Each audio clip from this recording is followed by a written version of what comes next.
Hey everyone, welcome back to another video from Wake&Tech. Today in this video, we will be learning how to remove an item from your wish list in the Cider application. If you've added items to your wish list in the Cider app but have since changed your mind, here's how to remove them. First, open up the Cider application on your mobile device and log into your account.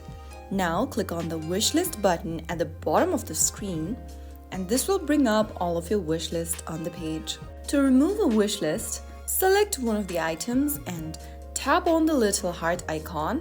Repeat this step for every other items. Open up the item and tap on the little heart button at the bottom right, and this will remove the wish list.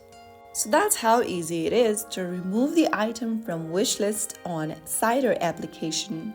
If you found the video helpful, don't forget to like, share, and subscribe to the channel. I will be back again in the next video. Thanks for watching.